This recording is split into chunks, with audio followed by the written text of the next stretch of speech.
Hamon ngayon ng Malacanang maglabas ng ebidensya ang mga paratang at sinasabi ng grupo na mga kilalang pro-Duterte o ayaw sumuporta sa ating pamahalaan. Ang sabi ngayon ni Undersecretary Claire Castro, dapat may pagpapatunay, dapat may ebidensya, hindi pwede yung puro paratang lang, puro salita lang. At kanyang tinukoy dyan ay yung mayor ng Baguio City na si Benji Magalong, retired general ng PNP na mayor ngayon ng Baguio City, na maraming binabanggit tungkol sa anomalya umano sa mga project, sa ayuda, pero wala namang malinaw na dokumento at hindi naman nagpapile ng mga kaso laban sa mga taong sinasabi niyang gumagamit ng mga illegal na paglalabas ng pondo ng pamahalaan. Ang Pangulo hindi pwedeng kasuhan dahil hindi pwedeng kasuhan ang nakaupo na presidente. Pero yung mga cabinet secretary, congressman o kung sino man na sinasabing involved yan ho sa di umani korupsyon, dapat daw ay magpakita ng dokumento or ebidensya kasi rule of law ang pinapairal. Hindi lang si Mayor Magalong.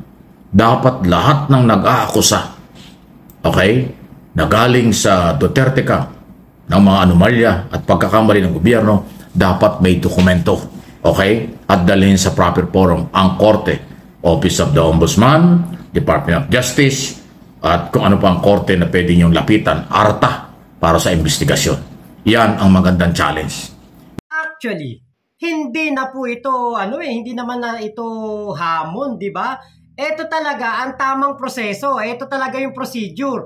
Kung meron kang malaman na korupsyon, ipunin mo ang lahat ng ebidensya at idemanda mo yung taong gumawa ng pangungurakot. Diba? Nako, sino ba itong pinapatamaan ng ating Malacanang o ng ating PCO Undersecretary Claire Castro? Walang iba yan kung hindi si Magalong. Naku, panoorin nyo to. Siguro, tanong dyan is, why am I doing this? I'm fighting for each and everyone's family. I'm fighting for your brothers, for your sisters. I'm fighting for your children, for your grandchildren. And I'm fighting for the survival of our country. Otherwise, wala na mangyayari. All you have to do is, when you go home, tingnan nyo yung internet. Look at Venezuela. Tingnan nyo yung situation sa Venezuela because of massive corruption, It was the formerly the richest country in Latin America, now the poorest country in Latin America. Halos parallel yung nangyayari sa atin with the Venezuela. Massive corruptions, untold corruptions, unprecedented corruption na nangyayari. Classic example na lang yung ginawa nila sa ating yung appropriations, di ba? GAA, tingnan mo yung ginawa nila. No less than the president, sabi niya, is a different animal. Saan ka nakakita ng ganun na kukunting tao lang? Mga lawmakers lang, sila lang nag-usas para binago yung buong bicameral, yung NEP. At kita mo yung mga nilagay na mga pondo doon obviously election fund ang ginawa doon sa GAA 2025. Hindi na sila nahiya. Ang kakapal ng mga mukha nila. Ang dami-dami na nga nilang ninakaw, tuloy-tuloy pa rin yung pagnanakaw nila. Walang alam mo, ang dami na nga, mabuti na lang, marami nag-iingay na rin sa mga private sector. Pero kung titingnan mo, among the political leaders, ilan lang ang nagsasalita laban sa corruption. Among the senators, sino lang nagsasalita laban sa corruption? Sa congressman, kukunti lang nagsasalita sa corruption. I can only name a few. Katulad dyan, si Congressman Marcoleta, nagsasalita. Si Congressman Brother Eddie Villanueva, nagsasalita. Sa mga governors, I still have to hear. Sa mga mayors, ilan lang kami nagsasalita. Ako, si Vico, si Mayor Vico Soto at si Mayor Crisal Lagman. Nandyan din si Mayor Arnaldo na nagsasalita about corruption. Pero out of 1,600, ilan lang kami. Kaya ngayon, sandali lang kaming gibayin ngayon, portraying us. Nagtatanong ka pa, Magalong, kung bakit mo ginagawa yan. Kaya alam mo lang naman ginagawa yan, nagpapasikat ka Diba? Kasi pasikat lang to. For press release. Pagmamagaling. Yun lang ang nakikita ko dito dahil wala ka namang pinapakitang ebidensya sa amin. Diba, maniwala ako sa'yo kung ikay nakapagsampa na ng demanda. 2023 ka pa nagsimulang magbunga nga. 2025 na po ngayon, Mayor. Ano na nangyari? Nasaan ang demanda mo? Magpapalit na ng mga leader sa Kamara, sa Senado, wala ka pa ring naiyahain man lang kahit isang kaso sa isang tao na sinasabi mong gumagawa ng pangungurakot. Parang ikaw yata may kasong pangungurakot eh. Kaya ka yata nag-iingay tungkol sa korupsyon na sinasabi mo, korupsyon sa Kamara, korupsyon sa ating gobyerno, sa pamumuno ni PBBM. Kaya ka bunganga ng bunganga kasi ikaw ang nasasampahan ng korupsyon.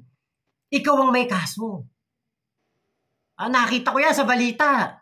Meron kang kaso. Pero ikaw mismo na bunganga ng bunganga tungkol sa korupsyon na nakikita mo kuno sa gobyerno, bakit wala kang demanda laban sa isang tauhan ng gobyerno? Kaya ito ang sinasabi sa iyo ni Attorney Claire Castro. Magiging witness po ba siya sa mga kasong isinampa? Ginagalang po natin ang pananaw ni Mayor Magalong. Pero mas maganda po sana kung magsasalita po siya ay nandiyan na, nakahain na po ang mga ebidensya na ito ay nagamit sa election fund.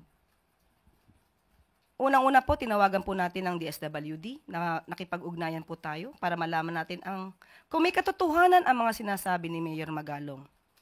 Tanong po natin na mga politiko lamang ba ang pwedeng mag-refer sa DSWD kung may naistulungan? Ang sabi po nila, anybody. Kahit sino ay pwedeng humingi ng tulong sa DSWD.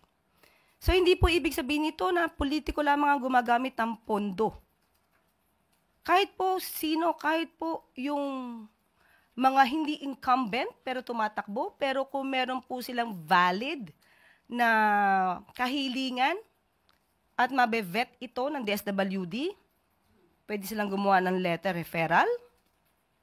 Ito po ay tutulungan ayon sa DSWD. So wag po natin sanang isipin na politiko lamang po ang pwedeng humingi sa DSWD. Ayon din po sa DSWD, ang pera po na ibinibigay pang ayuda ay nanggagaling mismo sa DSWD. At kung meron mang pong ibinibigay na tulong ang bawat politiko, galing po yun sa kanilang sariling pondo. Nais po natin kay Mayor Magalong, ibigay po ang mga ebidensya. Bigyan niya na rin po kami dito sa PCO para malaman natin kung may katotohanan ba ang bintang na ito. Mahirap po kasi na ang bintang po ay pangkalahatan, pero hindi naman po na ibibigay ang pinakadetalye. Kasi makakasira po ito sa imahe ng gobyerno, sa pamahalaan. Makasisira din po ito sa lahat ng mga politiko na ang karamihan naman po ay inosente.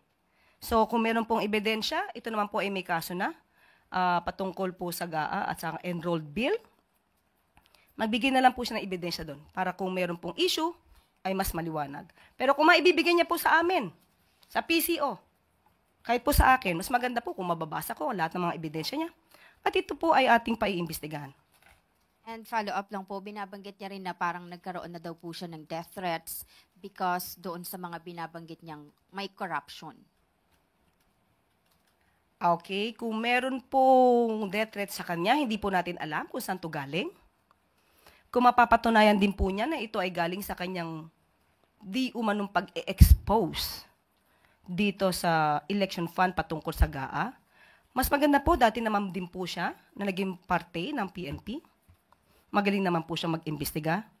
Bigay lamang po niya ang lahat ng ebidensya at tayo'y tutulong kung totoong may... Ngayon, Magalong, gawin mo yung sinasabi ni Yusek Claire Castro dahil yun naman talaga ang tama. Dati kang pulis, di ba? Dati kang tauhan ng PNP. Alam mo kung ano ang mga proseso. Pag meron kang nalaman ng mga katiwalian, mga krimen, isasampa mo yan. Di ba? Magkakaso ka pag meron kang ebidensya, pero mukhang hindi ka makapagkaso, Magalong. Bakit? Dahil wala kang makuhang ebidensya sa mga chismis na pinagsasasabi mo. Kung si Amy Marcos ay pambansang balimbing, ikaw naman ay pambansang marites. Kalalaki mong tao, napaka-chismoso mo. Pero ito, hindi to chismis. Ito hindi chismis Si Magalong po ay kinasuhan ng isang konsehala doon sa sa Baguio City at ito'y naka-public naman to. Tatingin ko alam naman to ng mga taga Baguio. Ayan, katulad nito, si Baguio City Councilor Mailen Yaranon, kinasuhan sa pangalawang pagkakataon si Mayor Benjamin Magalong. Ani Yaranon na maaring may ikakaso pa ito kung masilipan muli ang alkalde ng ilang discrepancies sa mga unfinished project sa lungsod. Ayan, di ba? Yan ang maganda. Kapag merong nakitang korupsyon, pag may nakitang discrepancies, nagkakaso, may hawak na ebidensya, hindi katulad nitong si Magalong, bunganga ka ng bunganga, wala ka naman palang makasuhan. Diba? Ayan po. Ayan, nandyan naman yan. Hanapin nyo lang sa FB. Type nyo lang, Benjamin Magalong, kinasuhan. Yan po yung mga pagkakaso dito kay Magalong. Pero wala akong marinig na meron man lang kinasuhan si Magalong from the House of Representatives. Puro bunganga lang siya. Dati pa, pinaputok pa to yung 777 scheme. Patungkol sa mga pagsama ng mga kongresista dito sa ginagawa ng mga proyekto ng ating House Speaker Martin Romualdez. Hanggang ngayon wala kang nadidemanda, Magalong. Puro ka bunganga. Ngayon, nasa mga nagpaparatang na kung paano nila sagutin yan at paano nila panindigan yan. Kasi kung wala kayong dokumento at lagi na lang sa media interview, press release, o sa social media ginagamit, garbage lahat yan. Kasi ang paratang sa korupsyon at iba pa na sinasabing labag sa batas, hindi pwedeng sa media o social media lang. Dapat sa korte pinag-uusapan. Kaya big challenge ito sa mga mahilig magparatang, mahilig mag-akusa at mga naninira sa ating kasalukuyang administrasyon. Hindi na kayo pababayaan na manatili ang inyong paninira sa gobyerno. Hinahamon na kayo at pinapanagot na kayo. Kumarehas kayo ng mga tumitira sa ating pamahalaan. Yan ang gustong palabasin ng Malacanang ngayon na hindi pwede ang puro kwentong kanto lang. Okay? So ayan, hindi lang si Magalong. Meron mga nagsasabi niya, may mga politiko, kung ano mga sinasabi, kung na mga below the belt. Hanggang doon lang yon. Di ba kayo nagsawa? Halos 3 taon na kayo na puro paratang. Wala naman kayo napatunayan. Tuloy si Duterte ang nakulong. Tuloy si Duterte ang ngayon ang nandun sa ICC. Na inyong idolo para sa mga pagmumura, paratang, paninira, panlalait sa kapwa, panlalait sa Pangulo at sa mga opisyalis ng pamahalaan kasama na ang Kongreso. Ayan ang nangyari sa inyo ngayon. Okay? Sunod na ating pag-usapan, Article of Impeachment laban kay Sara Duterte, natanggap na raw po ayon sa prosecution panel. Kasi ganito pala ang ginawa ng prosecution ng Kongreso. Sinulatan nila si Senate President at sinabi na kung pwede isomon na si Sara Duterte para maiparating sa kanya ang opisyal na mga record ng 7 Article of Impeachment para pagdating ng aktual na impeachment trial ay tuloy-tuloy na. Pero hindi ginawa ni Escudero, sa halip ni-reject yung proposal o request ng Senado. Dahil dyan, ang ginawa ng prosecution panel ng Kongreso, sila na yung nagpadala. Sila na yung umaksyon at pinadala na sa Office of the Vice President. Ang problema, hindi pa nakikita ni Sara. Kasi si Sara ay nasa Europe, nasa Netherlands. Hindi ko alam kung anong ginagawa niya. Sabi nga ng Malacanang, nasa ang Vice President? Ano bang ginagawa niya? Bakit lagi siya nasa abroad? Ayan hinahanapan na siya. So kahit wala siya, nandiyan naman ang kanyang opisina, ipinarating na ho sa Office of the Vice President. Yan ay magandang pagkakataon sa side ng Defense Council kasi mapapag-aralan nila, maaaral nila ang bawat kaso, 7 Article of Impeachment, graft in corruption, okay, At higit sa lahat ay yung pagmumura at pagtangka sa buhay ng Pangulo. Maliban dyan ay yung confidential at intelligence fund at yung 612 million pesos pag-aari ng mamamayang Pilipino na biglang nawala at pinamigay dun sa mga hindi naman tao. Kasi walang record sa Philippine Statistics Authority si Mary Grace Piatos, Kokoy Villamin, yung alias Dodong kung sino-sino, alias Suka, Asim Suka, kung sino-sino mga aliases, hindi naman po tao. Kasi sabi ng PSA, Philippine Statistics Authority, walang birth certificate, walang marriage contract, wala ring death certificate. Ibig sabihin, hindi yan tao, pero yun daw ang pinagkagasusan ng confidential fund. Kasama yan doon sa 7 article of impeachment. Ayan, tingnan natin. May ngayon due process. Magalong, bakit tahimik ka sa issue ng korupsyon dyan po sa DepEd? Bakit hindi mo yata pinupuna itong mga pangalan na Mary Grace Piatos, itong mga tungkol kay Dodong, kay Chippy McDonald, Kokoy Villamin, dito kay Miguel Uwishi. Ito dapat ang tinitignan mo. Ito dapat ang pinag-aaralan mo dahil hindi naman makakapagsampa ng impeachment complaint ang mga personalidad, ang mga tao na yan kung wala silang ebidensya. Diba? Yun ang dapat na ginagawa. Kapag may nakitang korupsyon, pag may nakitang pagkakamali sa isang leader ng gobyerno, sa isang tauhan ng gobyerno, sampa kagad ng demanda, hindi bunganga. Kinasuhan, bigyan pa ng kopya para magandang laban.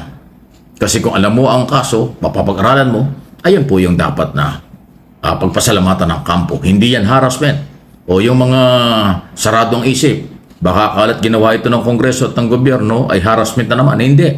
Yan ay malaking pagkakataon sa side ng Office of the Vice President para kanyang maaral kung ano-ano yung mga kasong ipinail before Congress, bago napunta ng Senado, article of impeachment. Please like and share ng video ito. Sunod na pag-usapan, eto na, labo-labo na. Local candidate mula governor down to councilor kasama ang mga district congressman. Upisan na ho ang kampanya Luzon, Visayas at Mindanao. Okay? So magkakabarangay, magkakapamilya, magkakapuso, magkakapatid, kamag-anak, ay laban-laban. Kaya sana ho ay walang personalan. Naging issue lang. Kahit magkapatid, magkamag-anak, magkalaban ng sinusuportahan, huwag yung personalin. Mainit po ang eleksyon. Mainit pa naman ang panahon. So, umpisa na ho ang kampanya. Nauna ng mahigit na 1 buwan ang mga national candidate na party list at mga senador. Ngayon, sama-sama na. Ito na yung malaking gastos. Malaking gastos ng mga national candidate kasi yung mga local candidate aasa sa national candidate. Pag hindi nabigyan ng pera at panggastos, hindi iboboto yan. Pero para naman ikaw ikampanya at tulungan, kagastos ng malaki ang mga national candidate na pro senador para tulungan ng mga local candidate. From governor down to councilor ng mga city and municipalidad. Sa buong bansa po yan. Okay? So, hangad natin ang kapayapaan, huwag haluan ng personal. Gusto nyo maglingkod sa bayan, pumarehas kayo. Vote buying, bawal. Pandaraya, panglalamang sa kampanya, bawal. Lahat ng lalabag sa election code o election law ay bawal. Kaya kailangan po maging kaparehas. Total, lahat kayo'y nag-a-apply. Libo, mas maraming kandidato sa local position. Kaya mas mainit ang kampanya. Mas dadami ang motorcade, mga rally, mga medical mission, lahat ng klaseng gimmick. Pero paalala lang, huwag naman yung abusuhin. Oversize ng inyong mga poster, streamer, bawal yan. Hindi po nagbibiro ang COMELEC. Pananagutin kayo pag sumobra ang inyong mga election paraphernalia sa kung saan-saan nakasabit, saan-saan nakadikit o oversize. Yan po ay magiging ebidensya against you. Pwede kayong hindi makaupo kahit kayo manalo.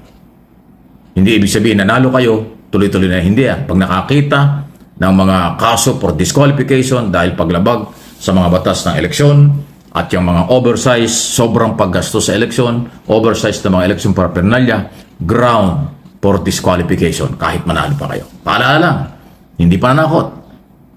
Kailangan maging mainahon ang labanan at kampanya. Election lang ito. Election lang yan. Lilipas pa rin yan. Please like and share ng video.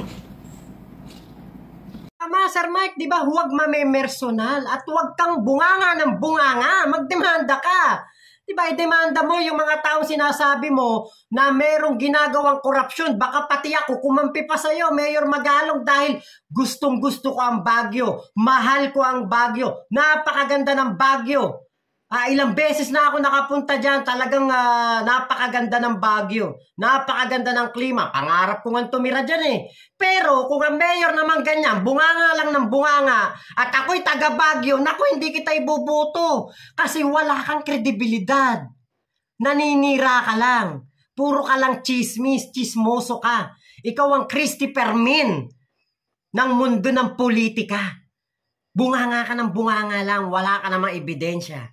Wala ka namang makasuhan. Kasi ang tunay na nag-expose, merong ginagawang hakbang at merong kinakasuhan. Hindi yung puro ka bunganga. Gagawa ka pa ng issue na merong kang mga pagbabanta na natatanggap sa buhay mo. Pinacheck mo pa kuno, confirm. Ba't wala kang dinidemanda rin? Diba, meron kang mga kaibigan na abogado, merong mga abogadong malalapit sa'yo. Kapag meron kang nalaman, sampahan mo kagad ng demanda para maniwala talaga sa'yo ang taong bayan. Para hindi namin isipin na ikay naninira lamang. Na ayaw mo sa administrasyon na to. Ganun lang kasimple yun. Puro ka bunganga eh. Ang tagal-tagal mo nang ginagawa yan. Actually, yung hamon sa'yo ni Atty. Claire Castro, yun yung tama. Yun yung due process. Yun yung proseso. Pag may nalaman kang korupsyon, may mga ebidensya ka, ihabla mo yung tao. Tapos ang usapan. Sa korte magpaliwanag. Pero pag ganyan, na pa-interview ka lang, simula nung 2023, nakikita na kitang nagbubunga nga tungkol sa sinasabi mong mga korupsyon. 2024, ang dami mong siniwalat. Hanggang 2025, mag-e-eleksyon na lang, wala ka pang nadedemanda. Anong klase kang leader? Marites? Nakakatawa ka, Mayor Magalong, nakakatawa ka. Wala kang kwentang tao kapag ganyan ka. Wala kang kwentang mayor. Kasi kung sakali na ikaw ang mayor sa tinitirhan ko na bayan, ang sasabihin ko lang sa'yo, wala kang kwenta, puro ka bunganga. Pasikat ka lang sa media. Pero ni isang kaso, wala kang maidemanda sa mga tao sinasabi mo may korupsyon na ginagawa. So, yun lamang po, maraming salamat sa pagsama nyo dito sa aking vlog na ito. Shoutout kay Mami Mameng, Daddy Emil at kay Ryan. Ayan, shoutout po sa mga tropa pips natin dyan sa Santa Maria. Ingat po kayo, Mama Chup Chup. Love you. God bless us all. Pilipinas, God first. Ay, nako huwag nyo kakalimutan I-support nyo po ang ating kaibigan Mike Abe Opinions at MA Pinoy TV dito sa YouTube. Sir Mike Abe, salamat po.